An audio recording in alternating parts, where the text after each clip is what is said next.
I am the prince. I am the pastor. You're Thank supposed to use you. your preacher voice, number one. Thank you for listening to our podcast. Thank you We're for so joining our excited. podcast. Yeah, we're so excited. This is our next episode after our pilot. And guess what happens? First of all, I have to tell you that this guy that we call the pastor, some know him as Pastor Tim, some know him as Timothy Hamner Sr., originally from the East Coast. Now he lives on the West Coast. West And he Coast. pastors a church right there in the city of Oakland. Yes, Oakland, California. Mhm. And as Lyle was sharing with us, the Prince, believe it or not, he is a radio personality out of New Orleans. And he's been A doing radio this. pronouncer. Yeah, just like we said in the first one, a pronouncer. No, he's actually a radio station professional. I like to say it that way, of over 30 years, because when you've been doing it as long as he's been doing it, he is actually known as Prince Lyle on the radio in his hometown. And we're just happy to be here with him on this podcast known as The Prince and the Pastor. And Lyle, I'm sure you Actually, have... Go ahead. actually, it's called The Pastor and the Prince. That's the name of it. So, didn't want anybody to get twisted, even though the designers of our flyer have my picture bigger than his name even, but it's still The Pastor and the Prince. But listen, if you would like to connect with us, you can do that by emailing us podcast@yahogo.org. You can catch us on this platform, and please share it with others. All right, we've got a great show for you today. Yes, we have an excellent show for you today. And before we get started with the show, again, I know Lyle was talking about the flyer. For me, it doesn't necessarily matter who goes first as long as we launch. One of the things that I shared with Lyle some time ago, I said people talk a whole lot about doing X, Y, and Z, but one of the failures that I've noticed that people do is the failure to launch or the failure to execute.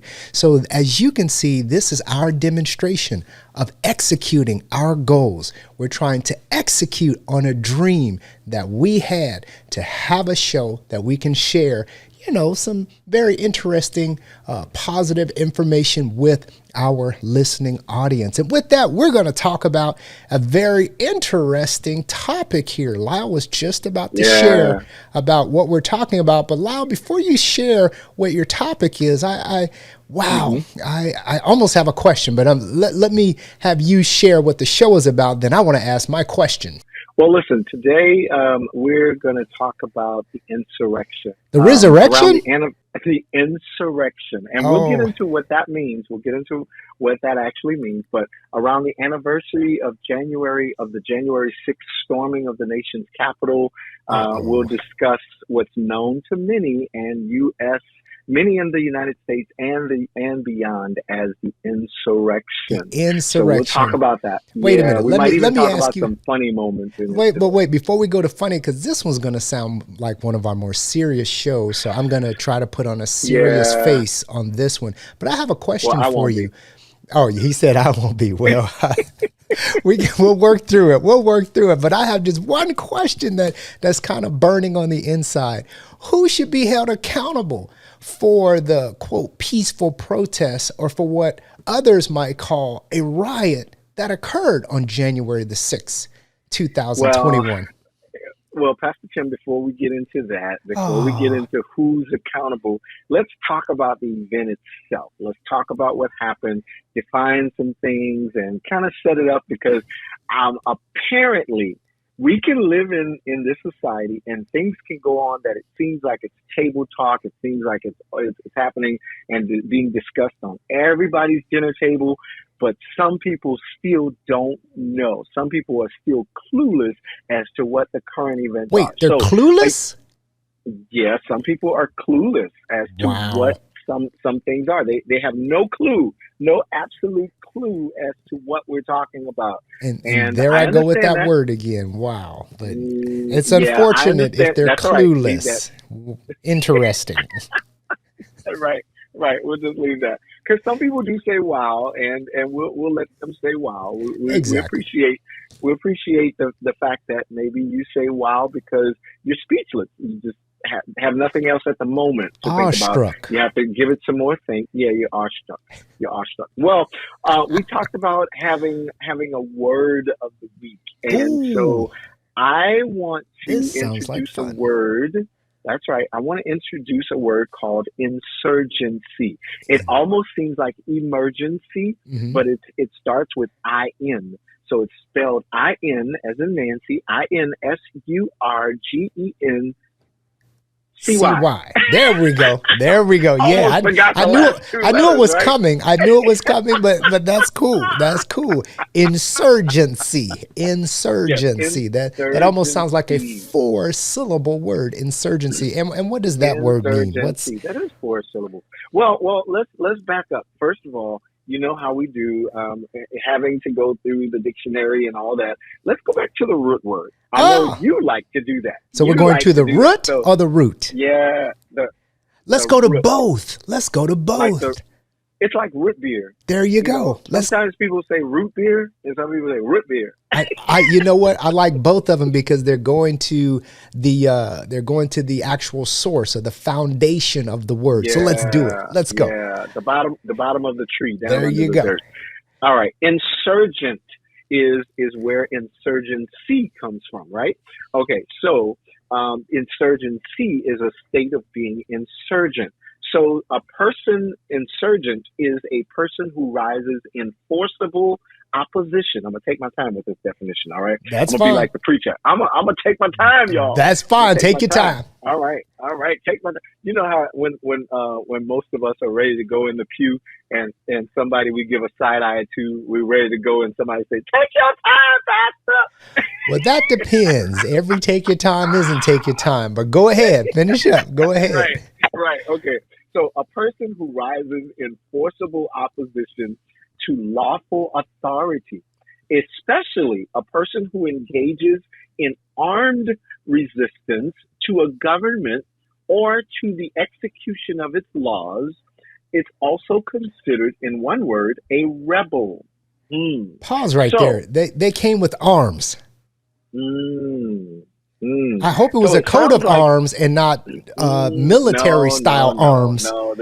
This is arms. Like this is a different piece. This is Oh not. my. This is the piece that Medea talks about. Peace is made of steel. I like Medea's definition of peace Peace being made of instead steel. of right instead of peace be steel. Peace is made of steel. It's made of steel.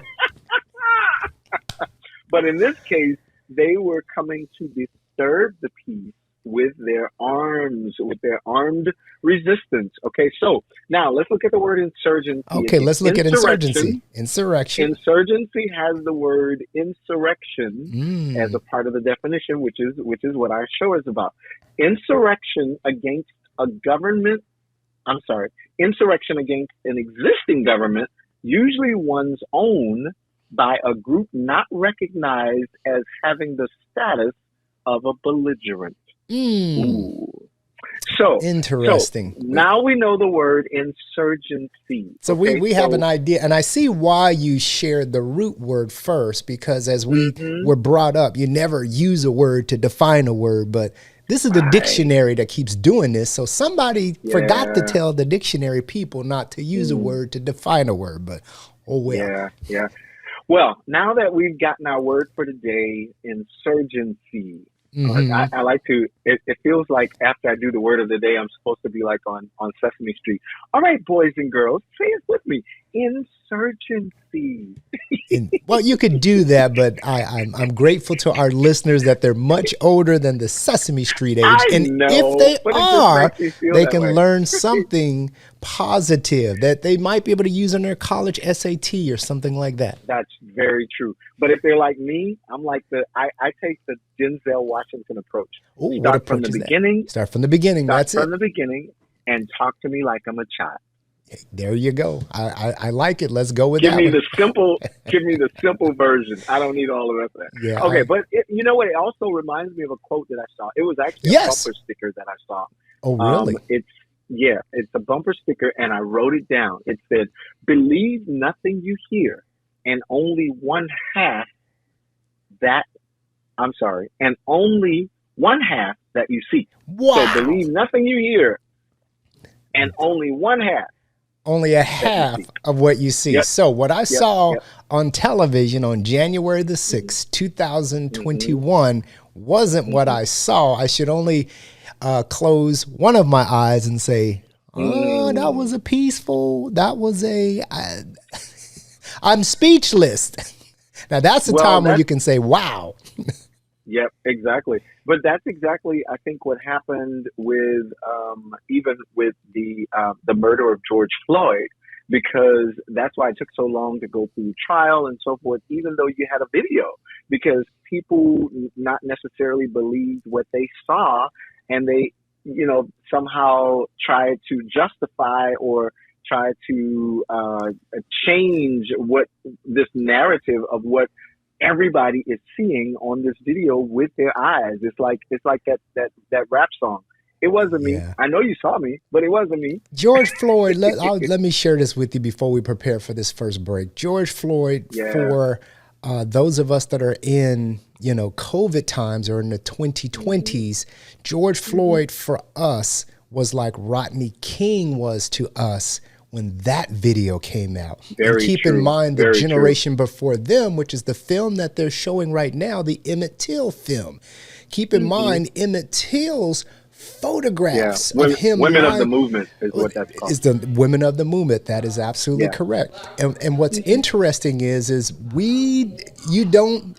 doesn't make any sense until it is on, a video or you see the photo, and it looks like we're going to have to take a break. Yeah, we have to take a break. Let me just say that since you mentioned Women of the Movement, that is actually brings us to, we're going to do an episode on Black people homework. So remember that. All right. We'll be back right after this. We'll be back.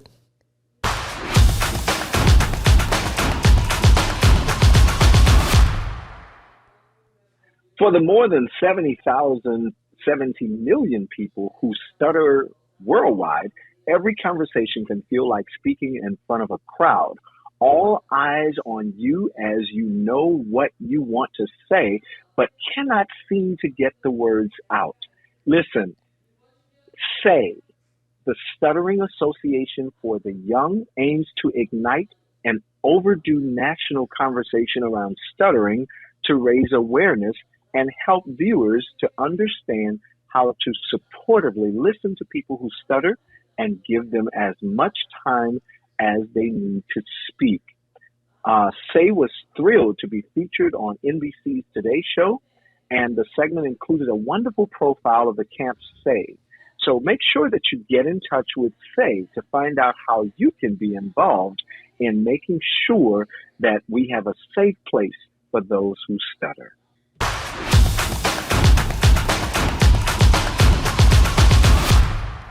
We're back. Yes, we're back. We're back. And what is it that we're talking about again? We're talking. If you just tuned in right now, we need to tell you about what we're talking about. Go ahead. What are we talking about, Lyle? If you're listening to the podcast over somebody's shoulder, or they just let you listen while they were listening, you're listening to The Pastor and the Prince. This is a weekly podcast on the Insurrection. That's right, the Insurrection that happened January 6, 2021. How about it was a little over a year ago now that there were those who stormed the Capitol. That's right. It's the anniversary of the January 6th storming of the nation's Capitol. Sad. And most of us in the U.S. and beyond know it as the Insurrection. So we were talking about that. And while we were on the break, I did have a chance to look at who is attributed, by the way, to that quote that I love, that I saw on a bumper sticker. How about that? Yes. Can I share it? Go ahead and share it. Edgar Allan Poe in 1845. He was one credited with saying, "Believe nothing you hear, and only one half that you see." Wow. Wow. Believe. Wow. That There you go. there, I was going to say, there I go with that wow again. I'll need to stop wow and go Exactly. with a new word. But wait, let's go back Those are just a called little bit. fillers. Filler words, and I want to move away from filler words. But wait, I do have something that we do need to share. And you wanted me to play a clip, a media clip that we pulled Yeah. from the Lincoln Project, and we wanted to Yeah. share this with our listening audience, and then we're going to just talk about it. We're not going to analyze it, at least Mm-hmm. not today, but we'll talk about it. So just lend us a Actually, list. before you do that clip, Yes. let me make a couple points, and then actually one of the things I want to talk about actually leads into that clip. Would be really good to talk during that part of it. So if you don't mind, Yeah, we can hold off on that. let me share. Yeah, let me share a couple of numbers, Pastor.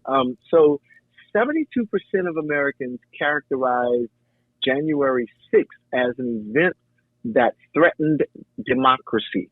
Interesting. And yeah, and that was a poll that was done by The Hill, and Okay. I saw that, and I thought it was interesting enough to share. It's kind of like there are some people who have the head in the sand phenomena, you know. Yes. And there was a CBS poll that showed 68 of Americans believe that it was not an isolated event. There are some people who actually believe that that this is a problem that we have in the country. Hmm. This political problem.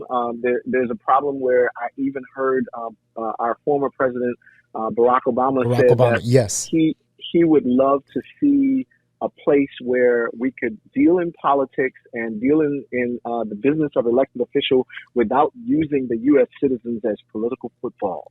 What's And I loved hearing that analogy because that's sometimes exactly what happens, you know? That's true. And I guess he was referring to the American version of football versus the world globally known version of football. But I think Soccer. both analogies, yeah, Yeah. you can call it soccer or we can stick with the international name, but I think both analogies used in either sport still applies because you're kicking, the American people Hmm. or, the electorate is the Right. one that's the ones that's being kicked around the field. And you quoted that For poll sport from and for CBS point. for 68% of Americans, right? That was from your Hmm. CBS. And by the way, for those that are curious to know where we're, receiving this information, you can contact us at podcast@yahogo.org, and we'll send you, the resources that we were referencing in today's podcast so that we can continue the discussion even further if you'd like some additional information. So again,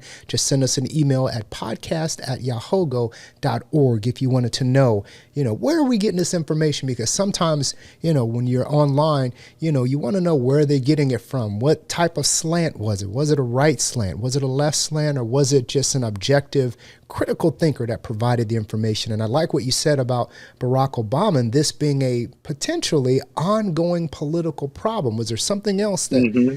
Mr. Obama said that was interesting, or anyone else? Hmm. Hmm.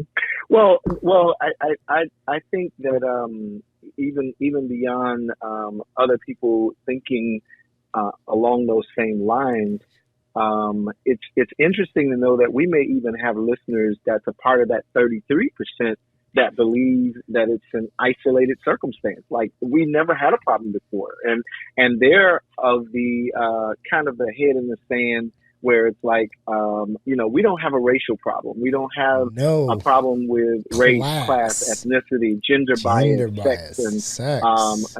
we don't have those problems in our country. We No. do have a good country, and it's a promised land, so to speak. We are home and Well, land of the free. so let's pause Home of right the there. brave. But wait, let me Hmm. interject there. We Yeah. do have the promised land. If you want to look at Hmm. America, think of it this way, and I share this with even people that I work with at my place of employment. If you look at it Hmm. from a lens that is one big fat opportunity waiting for Hmm. you to take advantage of the opportunity that's available, then it Yeah. is. However, you Hmm. also have to be aware that there is a Hmm. system that's already established that Hmm. was not necessarily meant for your success. and it can be interrupted at any time. And as long as you're aware of that, it is an opportunity, but it's also an opportunity for you to find out the reality. That's true. That's very true. It's an opportunity to find out the reality, and it's an opportunity for you to see the reality and not make it your reality too. Exactly, because your reality becomes very eye-opening once you step through that door. Yeah, it's like the scripture that says that a prophet is not without honor, save in his own country. And I was telling people, I said, every scripture doesn't have to apply to you, because I never experienced that. In my hometown, I was very supported as an artist. I was very supported as a radio announcer. New Orleans supported me all the way. My family supported me. My church supported me. So I really didn't get to experience that whole concept of a prophet is not without honor, except in his own country. It's like everywhere else he goes, he has honor. He's without honor in his own place. I didn't experience that. And you have to add "and house," because that's when you finish out that text. It'll say that. So you're not. And basically what they're saying is they're taking you for granted. And there are many that can say that, yes, when I'm at home, I am taken for granted. Oh, no, we have to wrap it up. Oh, no, is it time for another? We've got to take a break. Oh, we got to take a break. No. Yeah, we got to take a break. And when we come back, we're going to talk. We're going to hear that clip that we had, and we're going to talk about something else that involves that clip.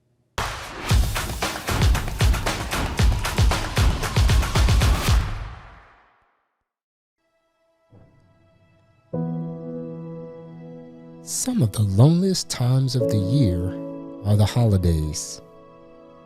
This statement is confirmed by Dr. Michael J. Formica, who writes in an article for Psychology Today.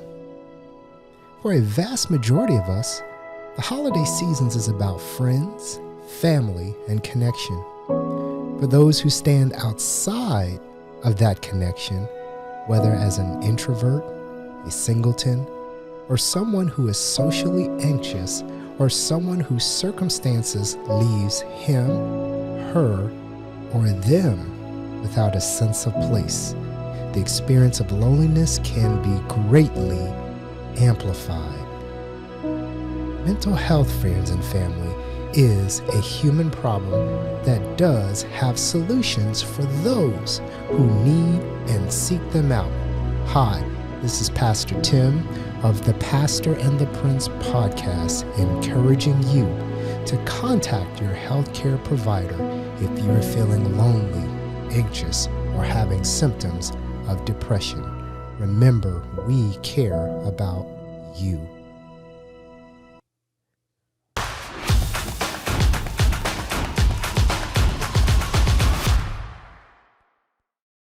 We're back. We're back again. That's right. And we're talking about the insurrection. Talking about the resurrection. The insurrection. The insurrection. Yes, okay, we want to get in versus riz. Yes. Definitely. And talking about insurgency. What happened on January 6th was January insurgency. 6th. There were Trump supporters who stormed the Capitol. Majority of Trump supporters who stormed the Capitol on January 6th, attempting to overthrow the government and change the election that had just happened. The election results, they were not satisfied with it. That's correct. So that's what actually happened. And that too was fake news, yes? And that's what some said. Yeah, yes. Certain networks says it was fake news. Well, but, let me say this, and I thought this was a very interesting point that the president brought up in his recent speech as they were reflecting on what happened on January the 6th. Which president? Our current president, President Biden. Okay. During one of his recent speeches, one of the things that he said that I thought was very interesting, and something tells me that one of his staff personnel brought this out, and they had to be a critical thinker on this one. And it makes us as Americans, we should pause and say, that does have some, valid points. And he brought up the ballot. He said, how is it that only one line on the ballot was inaccurate, but all of the other lines were accurate? And when he made the statement, I said, I wonder how Wow. many Americans caught, and that's one of those Mm. wow moments. But when he said that, I said, Yeah. you really have to be a critical thinker to ask yourself, how is it that when you fill out a ballot, the only thing is wrong is Mm-hmm. the one major ticket item?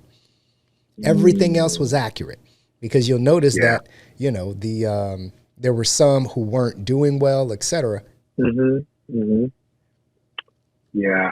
And it's really, that's a really interesting point, because I never really thought about that. It's like, if one part is inaccurate, then there's a great part of the rest of it that should That's be going to be inaccurate. It's like, inaccurate.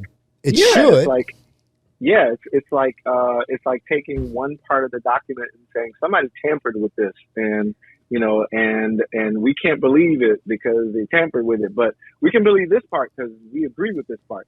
Exactly. So nobody tampered with this part because we agree with this part, but the part we don't agree with, somebody tampered with it. So that, just throw that out. And Throw that out. and that's something that, and again, that's one of those critical thinking moments where you have to ask Hmm. yourself, if you're just one of those that says, well, I don't believe the Republicans and I don't believe the Democrats, but I do Yeah. believe things that make sense. In this case, Well, you can say it's not even science, it's just thinking. hmm Well, it was one thing that you said. You said the Democrats and the Republicans. It's interesting because there was there was a poll that was done by the University of Massachusetts Amherst, and it showed where it's not necessarily a Democrat versus Republican concept or issue or even disagreement, because they found out that in the concept of how to describe the visitors of the Capitol that day, the visitors Hmm. to the Capitol, how people describe, how different people describe who they were, because of course, I have to stop and, well, I'll say this after I make my point. Okay, Yeah, so I was I'm going to gonna say, I'm go gonna ahead talk and about make your if there point, were because certain other people that had stormed the Capitol, they would be automatically described by they will be everybody described by as, everybody as yeah, yeah, something yeah. else, and you're going Yeah, back to a yeah, color yeah. But I'm situation. gonna get I'm gonna get back to that. I'm gonna get back to Yeah, that. and So okay, so this poll says that okay. 2/3 of the Democrats believe that the perfect descriptions for those are insurrectionists, Hmm. white nationalists, or Ooh, rioters. those are some very difficult words to deal with. I like when Um, they refer to them as peaceful protesters. Now think, if you're on the Republican well, side, or if you're on the now some. that's 2/3 of the Democrats. Oh, 2/3. Okay, so there is a Two third that thirds, may call them yeah, something else. 2/3 of the Democrats. Okay, now Makes on the sense. Republican side, Okay. the same poll from the University of Massachusetts Amherst, the same poll says that 62% of the Republicans, a little more than half, characterize them or describe them as protesters. So there you go, the peaceful Yeah, protesters. the peaceful So then you protesters. got then you got like 40, what is that, 38% who still side with the 2/3 of the Democrats, and then 1/3 of the Democrats who side with the 62% of Republicans. Yes. Now, So now, it's not necessarily a Republican versus Democrat type of deal. You yeah. know, Now, it's one thing not so partisan. it's not as partisan as we or some may have pushed the narrative that it Hmm. is. Here's one thing that Yeah. I found that was interesting. I was reading an article from CNN, and at the Hmm. caption of the article it says, "Mom who brought 14-year-old son to the U.S. Capitol riot sentenced to jail." And my thoughts, first of all, Whoa, my heart went out to the mom. And whoa. then I asked same question or similar questions that the judge asked. Why would you take a 14-year-old to a rally like this? Now, I think Uh, the thought might have been with the judge, knowing that it could get violent. Why would you take a mm, 14-year-old there? But it could have been that she didn't have a babysitter. I don't know. What are your mm. thoughts on that? Well, my thought is more of I think of my side of it, because there are certain things that I want, and we can talk about this during Black People Homework. But I think in terms of there are certain things that I want my son to know. There are certain things that I want my son to know the reality of. So I understood on the flip side of it why parents brought their teenagers and their small children to the Black Lives Matter rally. So if they believe what they believe with the insurrectionists, if they believe what they believe, the white nationalists, and they want to bring their children up in the same mindset that they have I to can bring them see along. that mother would say, Yeah. you need to see what's going on and you need to be a part of this movement Mm-hmm. because this is very important because they believe in what they believe in. They believe, I yeah. can respect the fact that she believed in it so much that she wanted to show her son what's going on, you know? Well, going back to your point, when you mentioned going to the Black Lives Matter, you know, and you can actually take it back to the March on Washington. You can take it back to when Dr. King and the civil rights movement, when they had, in certain cases, children on the front lines. And the only reason I'm making that statement is because there's photos of dogs looking as if they're ready to attack young children because of, you know, where they were strategically placed. So I'm not too hard on this woman, but I was just reflecting on something that the judge said to the woman. He said law enforcement had weapons and some of the rioters had weapons. Now, this is the judge's word. The judge says, this isn't like a school or a tourist trip. I don't understand, but I sincerely hope he's all right. And then he continued to you know, go on to say, suggesting that it could have been a traumatic event for the young lad of 14 years old. Wow. Yeah. Wow. So this is the judge when he's, you know, turning out the sentence, and, you know, he's talking to. He sounds like he's being sympathetic and empathetic. I think so too. Yeah. I think so too. And he's showing care about the child as well, about the minor. Exactly. But Pastor, I want to be fair. I Yes. do want to play that clip, but I want to get to the question that you asked at Oh, the very beginning. Yes. But let's get to that clip. Let's because get to the one clip. of the things that we're talking about is how they describe them. Yes. Now, So it's really interesting that in the description, sometimes people flip sides also. and wait a minute. Can So we I play want this? you to set up the script. So who are the voices that they're going to hear? Okay. So you have to know this is the this Lincoln Project. Yeah. So this is Yeah, not our so- material. This is their material. So Right, YouTube, don't right. get on us. We're just playing something Right. that's already out in public domain. Exactly. So we don't own the rights to this. We're only reserving the rights to critique and to be media persons to do this. All right. So don't pull our soundbite down just because we play it. All right. So this is you'll hear Mitch McConnell and some of his colleagues. Mitch McConnell is Minority Leader of the U.S. Senate. And there are some other members of the Senate who described and who rebuked the actions and behavior of January 6th on the day that it happened when they were able to reconvene in the Capitol. Listen to this. There's no question, none, that President Trump is practically and morally responsible for provoking the events of the day. No question about it. The violence, destruction, and chaos we saw earlier was unacceptable, undemocratic, and un-American. The people who stormed this building believed they were acting on the wishes and instructions of their president. But nobody has a right to become a mob. A mob was assaulting the Capitol in his name.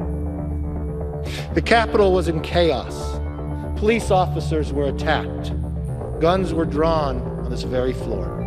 These criminals were carrying his banners, hanging his flags, and screaming their loyalty to him. And we all should stand united in condemning the mob together. Now, the clip that you heard was Mitch McConnell and some of his colleagues in the U.S. Senate. And I thought it was really interesting that last year around this time, right after the January 6th storming of the Capitol, of the U.S. Capitol, what actually happened was them referring to it as morally, the then President Trump was morally responsible for what had happened. He was responsible. They even referred to it as chaos. They referred to it as unacceptable. And if you hear the words of those same individuals from the Senate today, as I mentioned, that 62% of Republicans actually refer to them as peaceful protesters. Pastor? Yes, I'm sitting here laughing because on one segment here, I lost my battery power to my laptop. So we're now doing this blind, so we won't be able to see each other. But I think we can feel each other as far as what the next person is about to say and what they're about to do. But this was a great segue to answer that question. Who should be held accountable for this peaceful protest, or what some or others may have referred to as a riot that occurred on the 6th of January 2021. And one of the things I was going to ask the question was, okay, who's accountable? Is it the politicians that are accountable? Is it the media that's accountable? Is it the foreign governmental interest? Or is it the ignorance of the people? I was reading another article where another young person, he was pretty much hauled into court. Why? Young man of 18 years old. He's from a small town called Milton, Georgia. And believe it or not, unfortunately for him, he's a treehouse builder. If you want to know, this one is from NPR. He's a treehouse builder. I don't want to call out his name specifically because he's only 18, and they said he's an innocent young man who got caught up in the misinformation that he was reading on social media. And this is why I'm asking these questions. Who is accountable for this?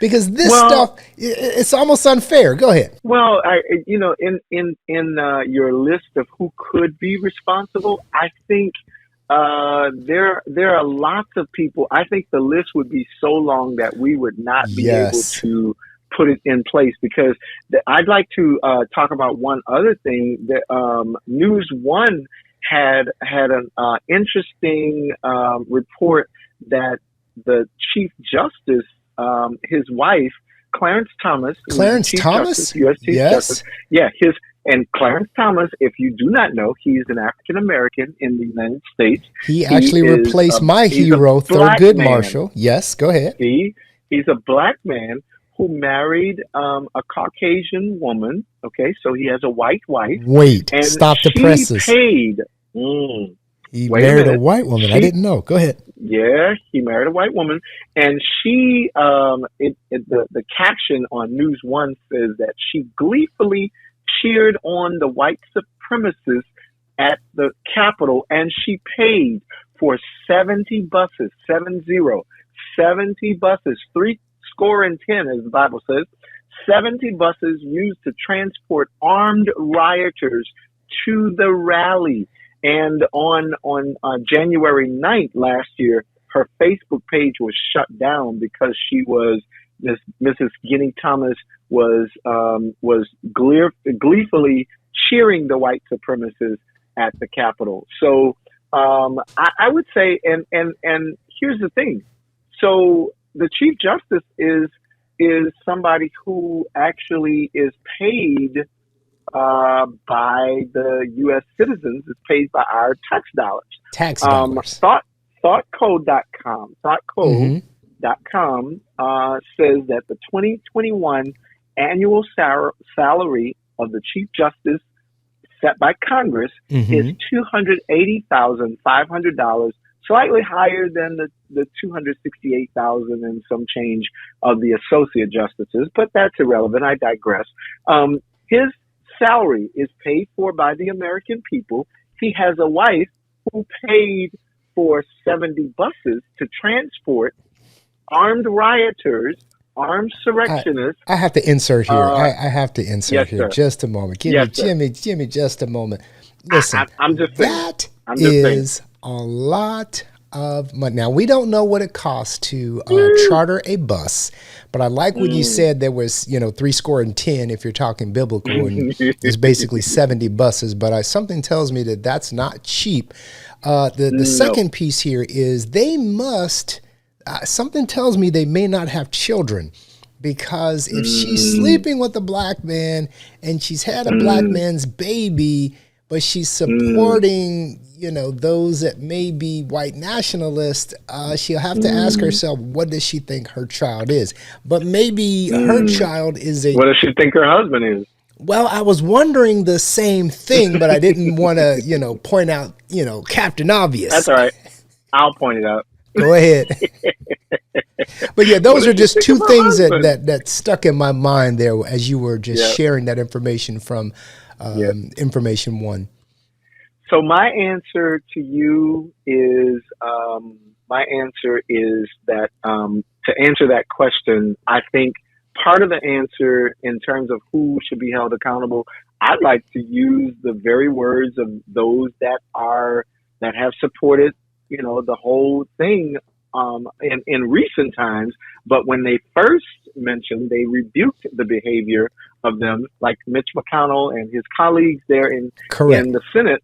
I'd like to use their terms and say that Trump is morally and absolutely responsible, and his supporters are responsible for the chaos and is unacceptable. Those were their words. Those were their words. But remember, also, but I want you to go back to your quote. One other thing. Oh, go ahead. Go ahead. I'd also like to say that to answer your question, who should be held accountable or who's responsible, I think that the list is too long as we see some news coming out like Mrs. Ginny Thomas. I think the list is too long to say who's responsible. True. But let me go back to something that you started out the top of the show. Your original quote.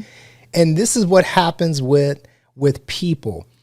They believe nothing that they hear. So although these gentlemen stood up either on the day of or the day after, we've learned what? Believe nothing that you hear.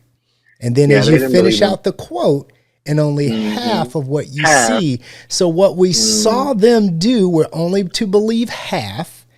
What we thought we heard on January 6, 2021 was not what we heard. And this will take me to one more quote, which is, what we've learned from history is that we've learned nothing from history. And that's why I had this question that, who should be held accountable? And we know the answer. Unfortunately, through because deductive reasoning, I think we do. Yes, through deductive reasoning and through realities that we've already lived through. So any of you that have been on the planet for any amount of time, as you know that there is, certain systems that are in place so that certain people can have a justice. And one of the things I was going to add to that is justice has been served to some of the rioters. Some of them had to spend time in the local jails, or I believe most of these are federal acts. And what I've learned from my brothers and sisters who've had to spend any time in the penal system, anytime you get a federal charge, there isn't any of this, you only spend half of the time on the charge and then you get out for good behavior. They said, no, you spend a majority of that time that they give you. So if they give you 4 years, you're spending very close to the 4 years, if not all 4 years incarcerated. That's just one of those, if it's a federal charge, they're getting you. So a lot of these people that they're going after, they're going to have federal charges. And, I guess they should be listed as a felon. I don't know. I don't know if felons are allowed to vote, but I'm sure if they're not, they will give these individuals the opportunity to vote again because that's the system that's built for them. Thoughts? Right. Yep, exactly. Well, Pastor, we actually are out of time. We're actually a little over time, but I think it warranted us talking about this a little bit more. Very important topic. So I know our listeners appreciate us being very thorough and spending a few more minutes just pointing out the things that we mentioned so that, we're not just talking in the wind. So hopefully. And if you'd like some of the bibliography, if you'd like some of the sources that we got these from so that that we didn't get these ourselves, you can email us podcast@yahogo.org and get in touch with us. Let us know how we're doing. Let us know what you think of the show. And if you have any show ideas, please let us know. Please let us know. Yes. So we're going to end it. Is that it? Are you? That's it for me. We thank you for joining us at the Pastor and the Prince podcast. Thank you and have a wonderful day.